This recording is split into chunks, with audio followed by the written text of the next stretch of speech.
Analisis laporan keuangan untuk investor.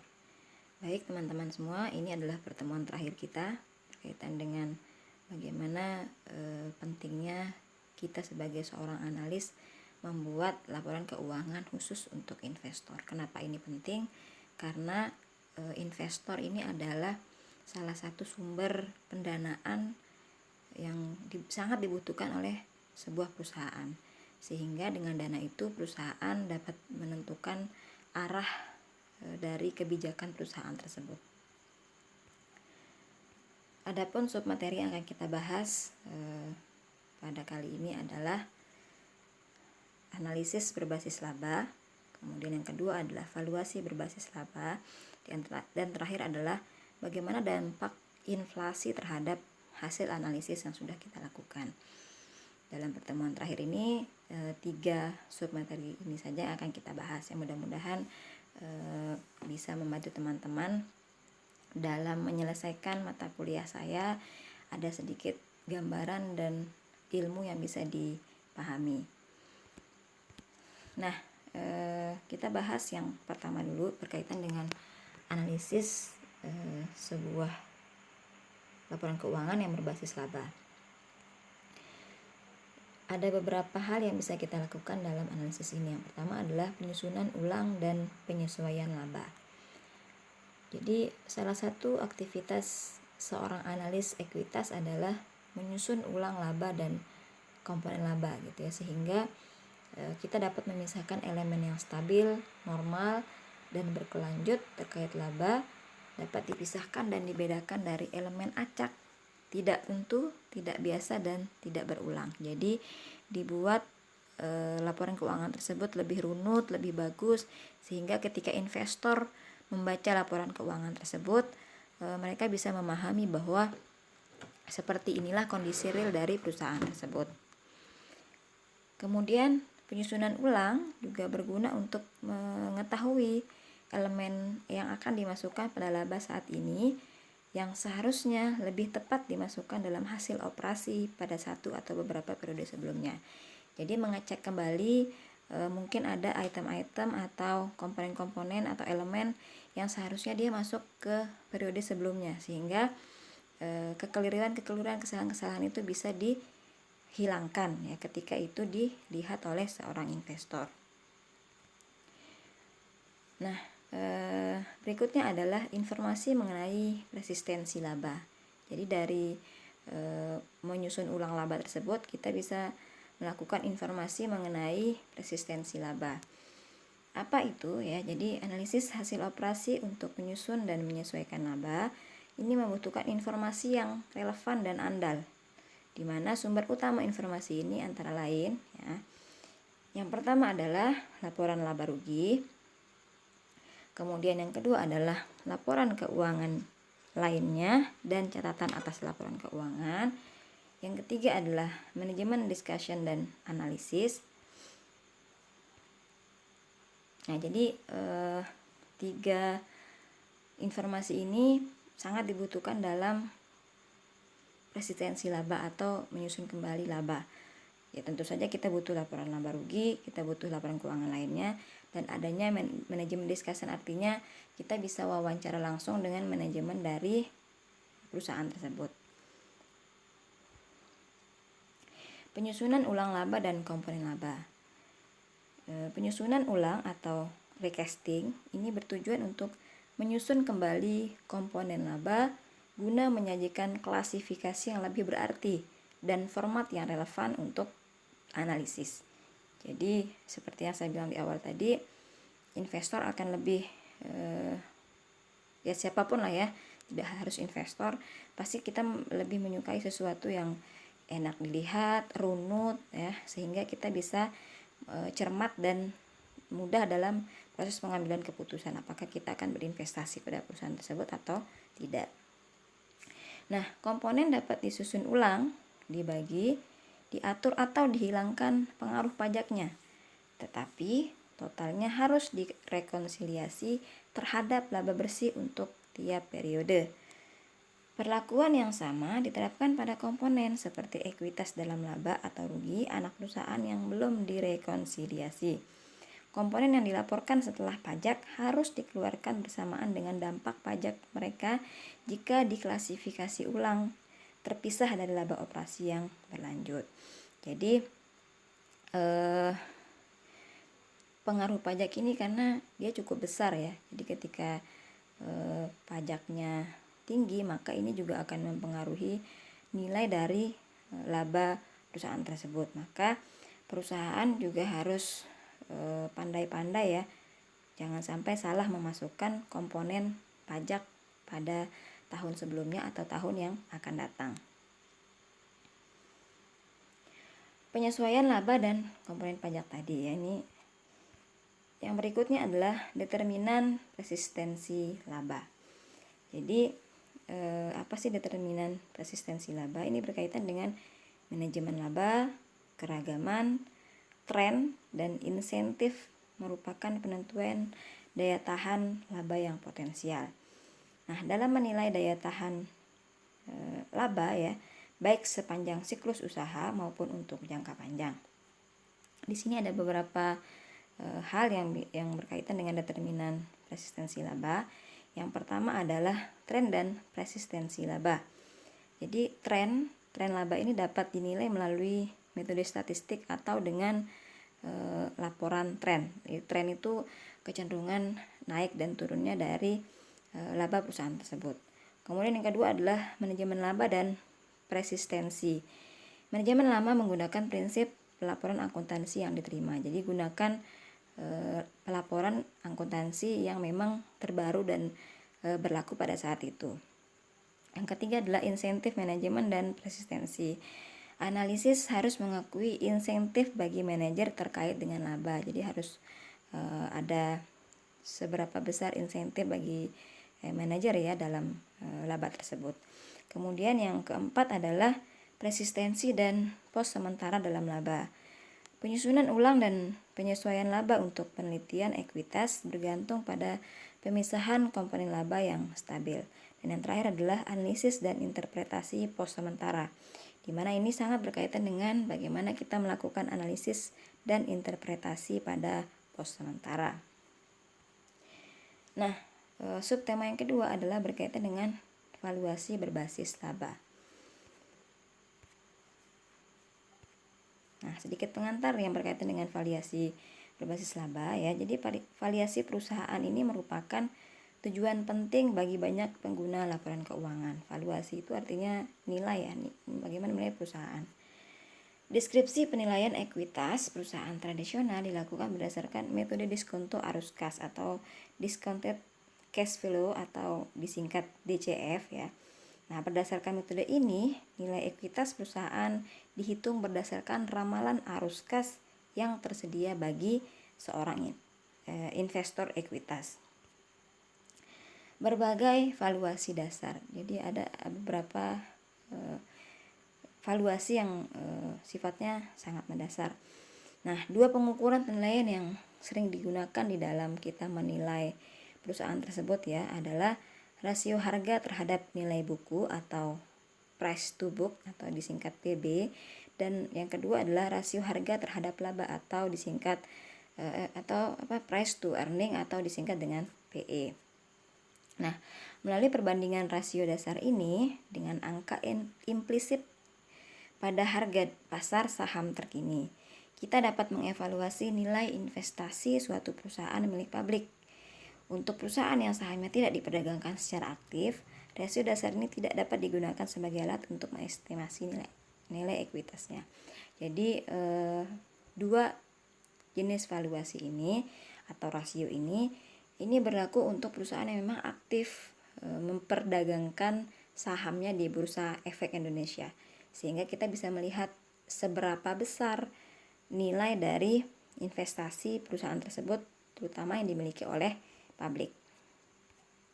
Kita mulai dari rasio yang pertama adalah rasio harga terhadap nilai buku. Nah, rasio ini merupakan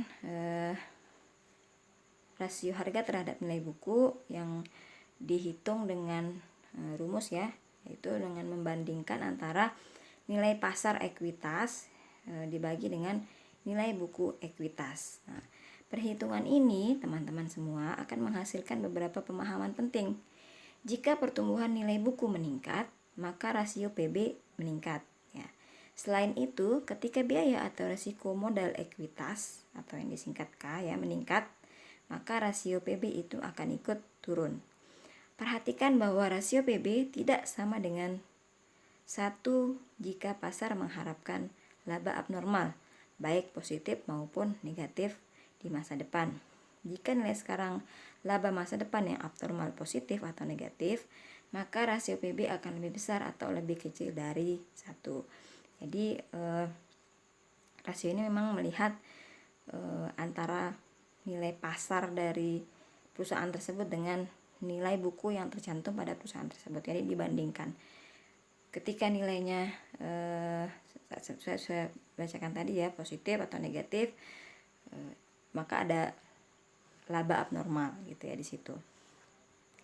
Itu untuk yang pertama. Kemudian yang kedua adalah rasio harga terhadap laba atau price to earning atau PE rasio ya.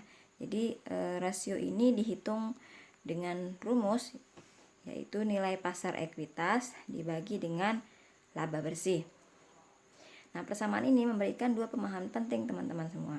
Yang pertama adalah rasio PE itu berhubungan terbalik dengan biaya modal, yaitu rasio ini lebih rendah atau lebih tinggi untuk biaya modal ekuitas yang lebih tinggi atau lebih rendah.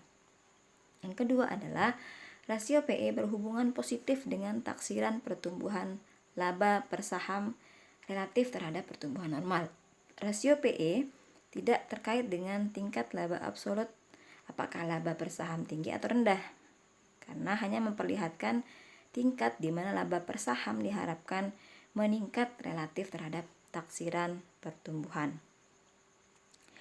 Nah, yang terakhir adalah berkaitan dengan dampak inflasi terhadap hasil analisis. Setelah kita melakukan evaluasi ya, kemudian ada tadi menilai ya valuasi dari perusahaan tersebut, maka kita akan melihat salah satu indikator makro yang sering terjadi adalah inflasi. Ya, jadi bagaimana sih dampak inflasi ini terhadap analisis yang sudah kita lakukan sebelumnya. Nah, teman-teman semua, sebagai informasi, jadi di Indonesia itu berdasarkan penelitian, inflasi itu lebih sering terjadi. Berbeda dengan negara-negara maju, kita contoh saja seperti Jepang ya, yang lebih cenderung mengalami deflasi ya. Deflasi itu kebalikan dari inflasi yang secara terus-menerus dalam waktu yang relatif panjang. Yang kedua adalah inflasi ini merupakan proses menurunnya nilai mata uang secara kontinu. Saya ulangi lagi, inflasi penekanannya adalah menurunnya nilai mata uang secara kontinu. Inflasi adalah proses dari suatu peristiwa. Jadi bukan hanya berkaitan dengan tinggi rendahnya tingkat harga barang. Artinya ketika terjadi tingkat harga yang tinggi itu belum tentu juga mencerminkan terjadinya inflasi. Kan bisa jadi kenaikan itu hanya terjadi pada barang itu saja, tidak terjadi pada barang-barang yang lain. Nah, jadi bisa saya simpulkan secara umum, inflasi dapat mengakibatkan berkurangnya investasi di suatu negara, mendorong kenaikan suku bunga, mendorong penanaman modal yang bersifat spekulatif, kegagalan pelaksanaan pembangunan, ketidakstabilan ekonomi, defisit neraca pembayaran, dan merosotnya tingkat kehidupan dan kesejahteraan masyarakat. Dan sekarang kita di masa pandemi ini, kita juga sedang berada dalam kondisi yang tidak mengenakan juga gitu ya. Kita berada dalam resesi ya, artinya nilai kita itu bukan surplus tapi defisit gitu, nilai neraca perdagangan kita. Nah, ini juga akan berpengaruh kepada banyak hal gitu ya, termasuk perusahaan-perusahaan nasional maupun multinasional yang ada di Indonesia. Nah, bagaimana sih pengaruh inflasi terhadap neraca? Coba kita lihat. Menurut Gito Sudarmo, tingkat inflasi yang tinggi ini dapat mengakibatkan penggerogotan terhadap nilai dari pos-pos neraca. Apalagi jika inflasi tersebut berlangsung cukup lama, yang akan membahayakan posisi keuangan perusahaan. Nah, adapun pos-pos neraca tersebut antara lain yang pertama adalah pos uang kas. Tentu saja ya, karena ini terjadi penurunan nilai mata uang, maka bisa jadi kita akan membutuhkan suntikan kas yang lebih banyak gitu, karena nilai yang dimiliki saat ini bisa jadi nilainya sudah berkurang gitu ya. Yang kedua adalah piutang. Ini juga sama, piutang yang nilainya 5 juta ketika terjadi inflasi, karena terjadi penurunan nilai mata uang, maka nilainya juga akan mengalami penurunan. Persediaan juga sama gitu ya, karena terjadinya penurunan nilai mata uang, kemudian yang diindikasikan dengan tingginya harga barang akan menyebabkan menurunnya daya beli masyarakat gitu ya, sehingga persediaan bisa jadi menumpuk ya di perusahaan tersebut gitu, sehingga arus cash flow-nya itu menjadi terganggu gitu, sehingga akan mempengaruhi pada laba perusahaan tersebut. Yang keempat adalah aktiva tetap. Ini juga sama, nilai dari aktiva tetapnya juga akan mengalami penurunan.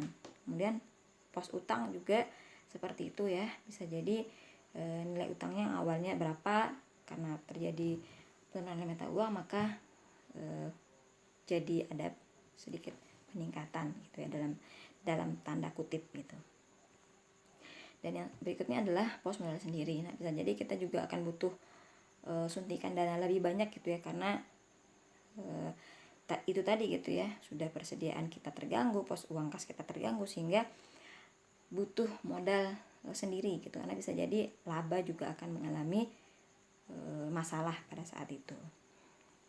Itu berkaitan dengan akibat dari inflasi terhadap neraca perusahaan.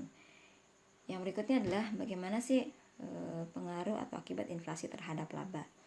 Jadi inflasi yang tinggi ini akan mengakibatkan penilaian yang terlalu tinggi terhadap pendapatan yang dihasilkan perusahaan, atau overstatement of profit.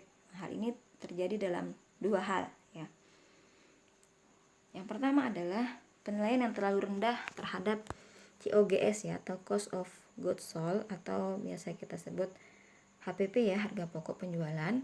Nah, hal ini disebabkan karena di Indonesia pada umumnya perusahaan itu menggunakan metode FIFO, first in first out, dalam mencatat persediaan. Jadi barang yang masuk itu memiliki nilai lebih rendah dalam masa inflasi ya, karena terjadi inflasi tadi gitu ya. Nah, nilai itulah yang akan diperhitungkan dalam laporan laba rugi sebagai HPP. Perhitungan HPP yang terlalu rendah ini akan mengakibatkan pengenaan pajak yang tinggi terhadap laba. Karena laba yang dilaporkan juga terlalu tinggi, yang akan memperberat beban keuangan perusahaan, terutama dalam hal pajak tadi. Yang kedua adalah penyusunan kapital yang tertanam dalam aktiva tetap. Sebagaimana telah dijelaskan sebelumnya di atas, bahwa depresiasi yang disisihkan tidak cukup untuk mengganti aktiva tetap yang baru. Jadi penyusutannya itu tidak cukup untuk kita akan mengganti aktiva tetap yang baru. Nah, hal ini berarti bahwa perusahaan telah mengalami penyusutan aktiva atau penurunan aktiva tetap. Agar dapat kembali seperti posisi semula, maka perusahaan harus mengambil kekurangan tersebut dari laba atau sumber dana dari luar perusahaan. Jadi butuh suntikan dana lagi gitu ya, karena terjadi penurunan nilai uang, kemudian terjadi penyusutan ya, sehingga kita agak berat untuk bisa mengganti aktiva tetap kita menjadi aktiva tetap yang baru, sehingga butuh yang namanya suntikan dana, baik itu dari dalam yang bersumber dari dana perusahaan maupun dari luar perusahaan yang dalam bentuk hutang. Itu teman-teman semua, insyaallah materi terakhir kita sebelum kita menghadapi UAS ya, ujian akhir semester ya. Mudah-mudahan apa yang saya sampaikan dari awal pertemuan kita sampai sekarang ada manfaat buat teman-teman semua. Mohon maaf jika selama kita berinteraksi saya ada salah-salah kata ataupun salah-salah perbuatan yang tidak mengenakan. Selamat menempuh ujian semester, mudah-mudahan semuanya lulus di mata kuliah saya. Demikian yang bisa saya sampaikan. Assalamualaikum warahmatullahi wabarakatuh.